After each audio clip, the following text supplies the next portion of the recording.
Rumpelstiltskin. Chapter 1. The Miller's Daughter. Once upon a time there was a poor miller who loved to show off. He boasted about everything. I have a pretty daughter. Sometimes his boasts were true. Hello, father. And sometimes they weren't. I am the best-looking man around. One day, on his way back from a hunt, the king rode through the miller's village. Suddenly he stopped. A beautiful girl was standing on the path. "What's your name?" asked the king, gazing at her. "Her name is Anna," said the miller quickly. She's my daughter, and she can spin straw into gold," he added, boasting as usual. "Really?" said the king. "Yes, really," said the miller, nodding his head. Replied the miller, nodding his head. Replied the miller, nodding his head. "In that case, bring her to my castle," ordered the king, and rode away. He lied. Yeah. But the king's castle is very odd. It looks really kind of old, though. Yeah. "This is your chance, Anna," cried the miller. "The more the king sees your pretty face, the more he'll want to marry you. You could be queen." The next morning, the miller took Anna to see the king. The castle walls were old and crumbling. Windows were broken and doors were missing. "The king must be short of money," whispered the miller. "You can go," the king commanded the miller. "As for you," he said, turning to Anna, "follow me." Chapter 2. The King's Test. The king led Anna down dark corridors and up twisting stairs. At last they reached a tiny room stuffed with straw. In the corner was a large spinning wheel. "You're pretty enough to marry," said the king, but are you as clever as your father says? You have tonight to turn this straw into gold. If you fail, you shall die." Then he went out and locked the door. Uh-oh. Anna sat down, put her head in her hands, and sobbed. "Oh, father," she cried. "what have you done? I don't want to die. I want to be queen, but I can't spin straw into gold. No one can." "That's what you think," came a boy's voice from the window. Anna jumped. There, by the window, was a little man riding on a wooden spoon. Why is he riding on a wooden spoon? I want to taste it with the spoon. His long white beard waved about the wind. In the wind. "Hurry up," he shouted, "and let me in. It's cold out here." With a trembling hand, Anna opened the window, and the little man flew in. "Mistress Miller," he said with a smile, "what will you give me if I spin that straw into gold?" Oh, he's bold-headed. For a moment, Anna was too shocked to speak. She could only open and close her mouth like a fish. I could give you my necklace," she said at last. "Perfect," said the little man, grabbing it. He leaped onto the stool, tossed his beard over his shoulder, and began to spin. Whir, whir, whir. Anna gasped in surprise. The straw was changing into gold before her eyes.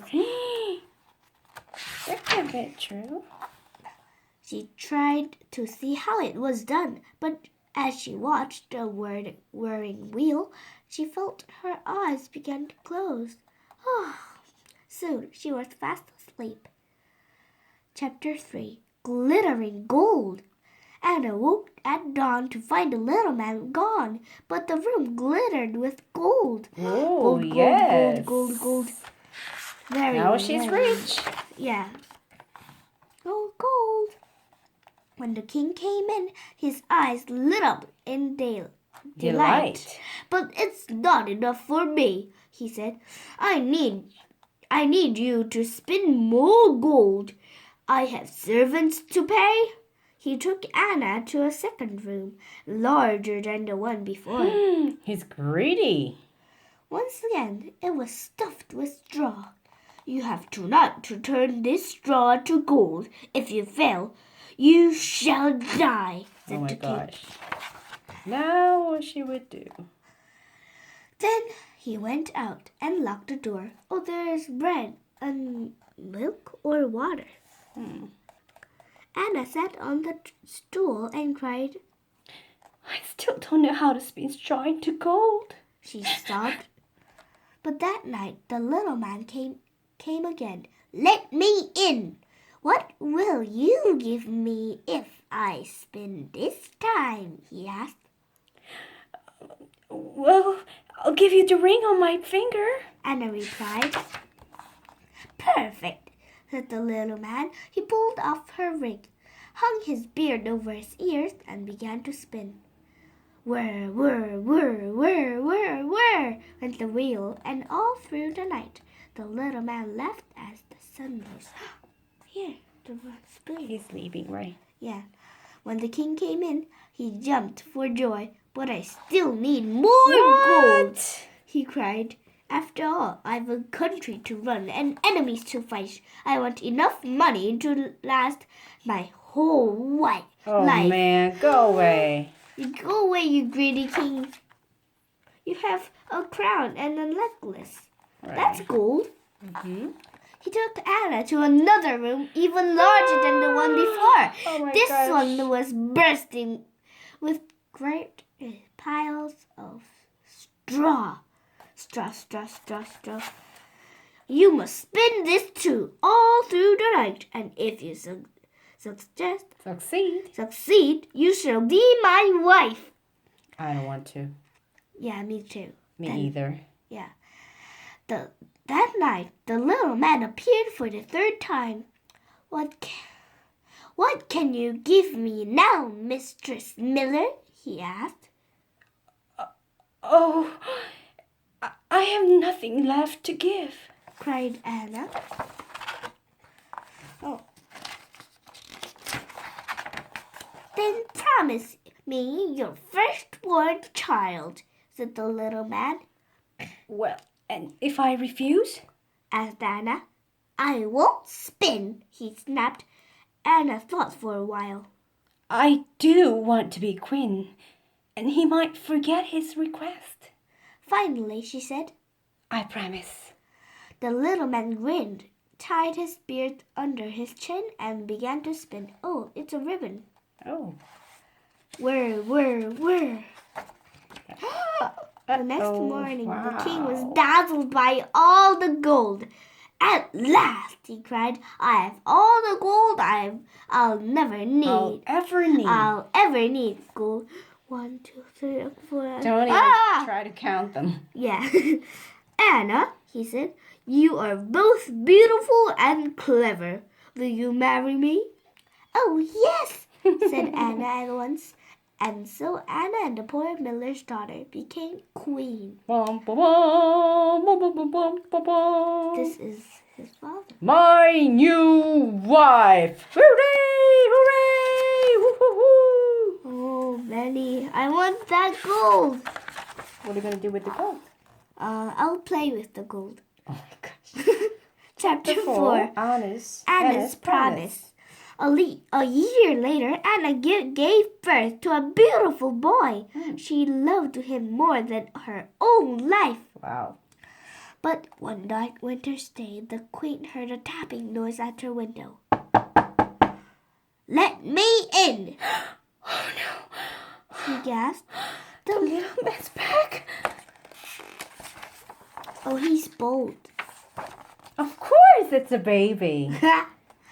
You can come in, cried the queen, clutching her baby. You can't come in, cried the queen, clutching her baby. That's what you think, said the little man. He disappeared from the window. The queen waited. Perhaps he's gone. She hoped. The next moment, there was a rustling noise in the chimney, and the little man rushed into the room. Give me the baby as you promised, he cried, dancing around the room. No. Take whatever you want, pleaded the queen. You can have all my money and all my jewels. But please, let me keep my son. No, said the man. Something alive means more to me and all the than all the treasures in the world. The queen wept and begged and wept again. At last the little man took pity on her. I will give you 3 days, he said. If you can find out my name before then, you may keep the child. Chapter 5. Name Games. The queen lay awake through the night, trying to remember every name she had ever heard. When the little man came the next evening, the queen recited all the names she knew. Is it James, Peter, John? She began. But to everyone, the little man shook his head and said, That is not my name. On the second day, the queen rode far and wide, asking everyone their names. That night, she recalled the strange new names. Strange new names. Strange new names. Is your name Sheepshanks? Short Trips? Lace-like? She asked. But to everyone, the little man shook his head and said, That is not my name. You'll never guess. But the third day, the queen was in despair. She sat down for supper with the king, but could hardly eat a thing. I have a strange tale to tell you, said the king. 2 days ago, I went hunting through a deep, dark forest. In the middle of the forest, was a little house. Outside the house, the strangest little man was jumping about. He hopped on one leg and sang, Today I bake, tomorrow brew. The next I'll do the same. How glad I'm that no one knew that Rumpelstiltskin is my name. The queen smiled when she heard the king's story, but she didn't say a word. When the little man arrived that night, he said, Well, Mistress Queen, do you know my name? At first, the queen said, Is your name Solomon? No, said the little man, jumping up and down in excitement. Is your name ZDP? No, said the little man, leaping around the room. He's so excited. Perhaps, said the queen after a long pause, perhaps your name is Rumpelstiltskin? How did you know that? How did you know that? Cried the little man. With a roar, Rumpelstiltskin jumped on his spoon and shot through the wall. Through the wall? Uh-oh. He was never seen again. Bye-bye, crazy Rumpelstiltskin. But this Grin's last version, Rumpelstiltskin is so angry he tears himself in two. Oh. Bye-bye. What a crazy man.